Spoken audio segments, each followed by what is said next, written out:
dia, então. O meu nome é Letícia, eu sou dentista da Rede Municipal de Pelotas e eu vim aqui apresentar para vocês esse trabalho intitulado E+, Educação Permanente, Monitoramento e Avaliação de Iniciativas em Saúde.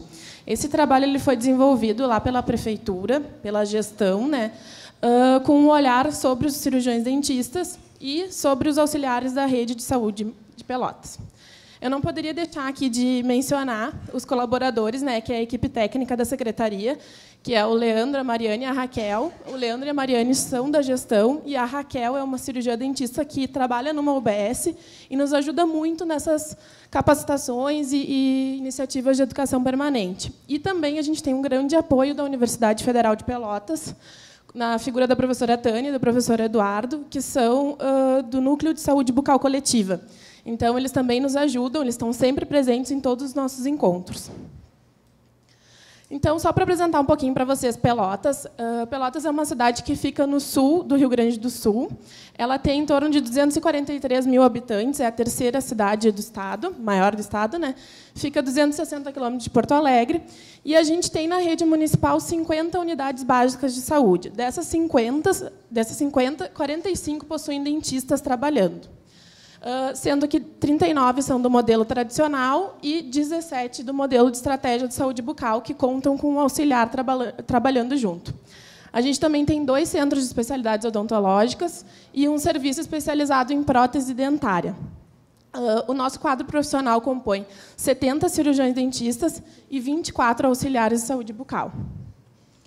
Então, o que a gente acredita? A gente acredita que, para realmente fazer uma mudança na saúde bucal, eu esqueci de comentar que Pelotas é a cidade do doce, então a gente tem bastante trabalho. Não, brincadeirinha. Ela é mais conhecida como cidade do doce. Então, o trabalhador ele deve atuar como sujeito na sua formação. Ele deve voltar para a sua realidade do local, avaliar quais são os seus problemas e evidenciar e ver metas e objetivos para intervir nessa situação. Então, isso compõe o processo de aprendizagem dos cirurgiões dentistas e dos auxiliares que a gente compôs lá em Pelotas. As 2 portarias, né, são a que implementa as diretrizes da Política Nacional de Educação Permanente e a outra que atualiza essas diretrizes, né, foi em 2014. E aí, o que a gente acredita? Que os gestores e os atores, que no nosso caso são os dentistas e os auxiliares, eles devem se organizar na sua agenda, tanto para o cuidado em saúde, como para o ensino e para a produção de conhecimento. Tá? Porque a gente tem, eu tive várias conversas aqui, e a maior parte das pessoas relaciona a dificuldade de incluir o dentista na equipe, do dentista se sentir parte de uma equipe de saúde, de se sentir um ser que pertence àquela UBS e que não pode ficar só dentro do consultório, trabalhando, baixando a cabeça, e é para isso que a gente é formado, infelizmente. Né? A gente não tem essa ideia de que a gente precisa intervir em outras situações que também competem a nós. Então, eu estruturei toda a minha apresentação como a gente faz as apresentações com os dentistas. Tá? Então, o nosso problema. O que a gente evidenciou de problema na gestão? A gente tinha uma dificuldade, quando conversava com os dentistas, deles nos falarem qual era o problema daquele posto de saúde que eles estavam indo trabalhar. Qual era o que eles queriam intervir, como eles iriam agir. Eles não sabiam nos dizer. Aí, o que a gente teve como objetivo? Então, vamos fazer capacitações com os cirurgiões dentistas e os auxiliares para estimular, então, essa identificação de problema, realizar um objetivo e ter uma meta para depois poder avaliar os seus indicadores e ver se essas metas foram cumpridas e se o objetivo do bem comum, né, foi alcançado. A meta, então, foi realizar durante o ano capacitação com 100% dos cirurgiões dentistas e auxiliares, e também para estimular essa caracterização dos objetivos, metas, ações e indicadores. E depois, a gestão ia fazer o monitoramento das ações junto com o próprio cirurgião dentista e o auxiliar.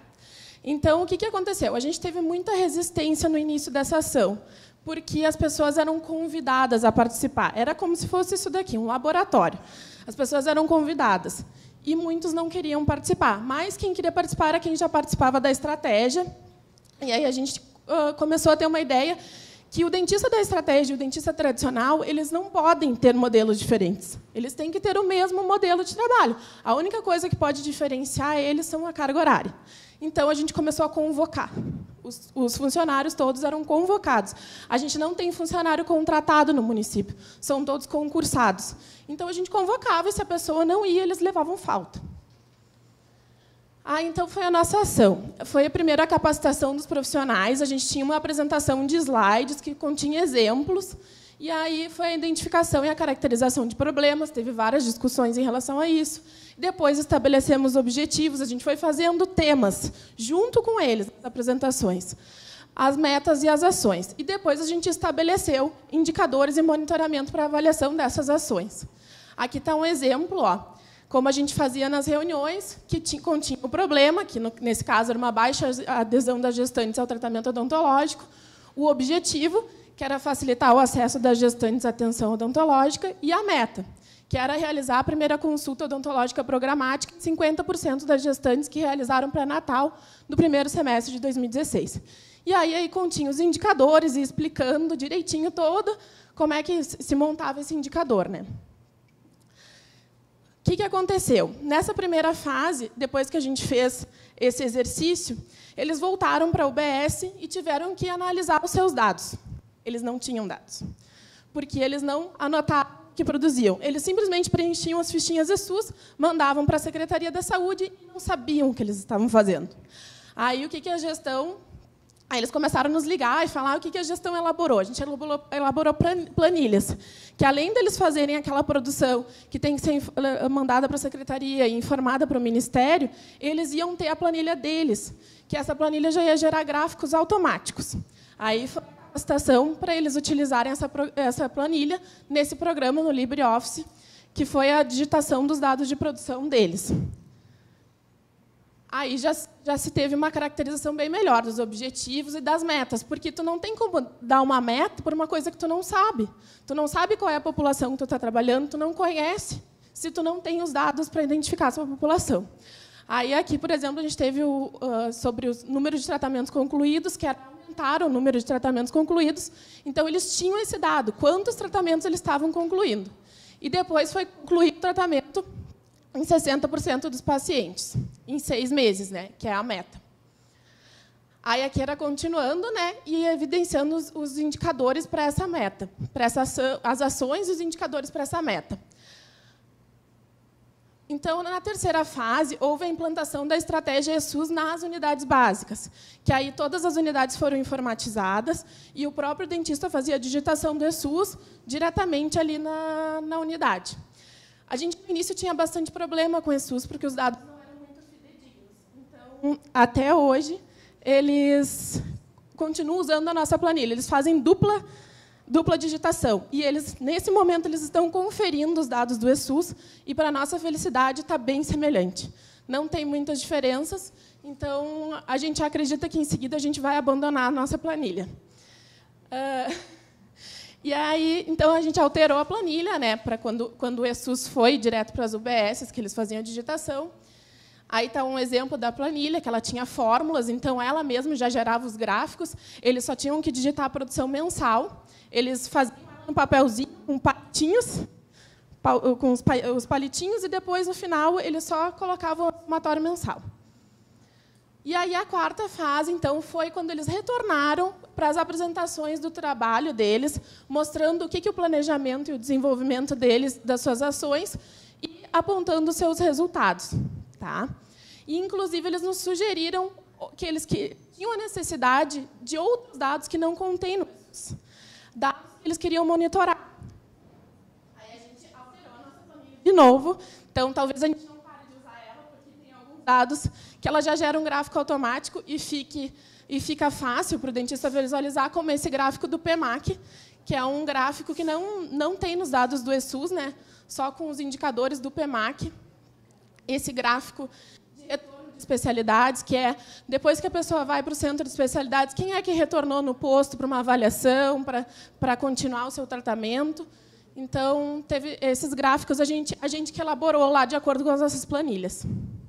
E aí, em todas as apresentações, a maior dificuldade dos dentistas era em relação ao trabalho coletivo.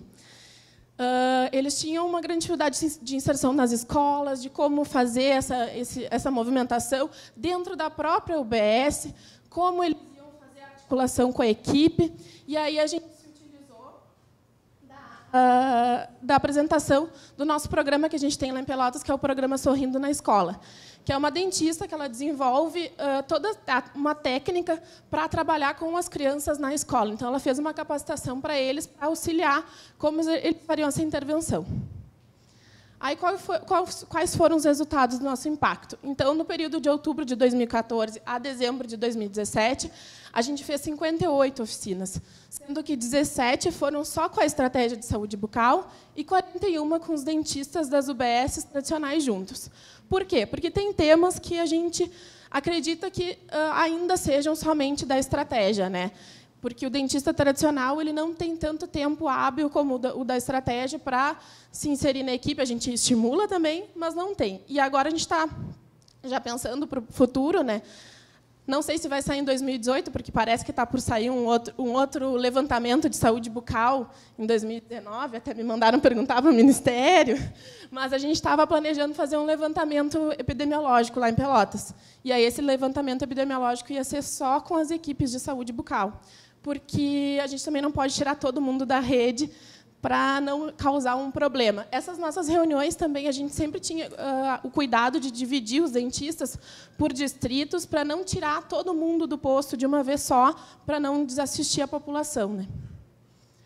E aí a conclusão foi que essa capacitação que permitiu os dentistas planejarem o seu nível local, né, ela permitiu um cuidado melhor com a população, né, e considerar que os problemas detectados pelos profissionais da rede, né, são muito importantes e devem ser vistos por eles ali, porque nós, da gestão, não temos como planejar políticas para quem está longe de nós. A gente até sabe, às vezes, a realidade, mas a gente não tem uma noção tão real quanto o profissional que está na ponta. E aí que também essa capacidade de avaliação contribuiu para a satisfação do profissional e também para a nossa aproximação da gestão com o profissional que está lá na ponta, para ele também nos dar as opiniões deles, nos dar as ideias e talvez a gente utilizar, né, na gestão. Aí aqui estão as minhas referências e o meu contato. Muito obrigada.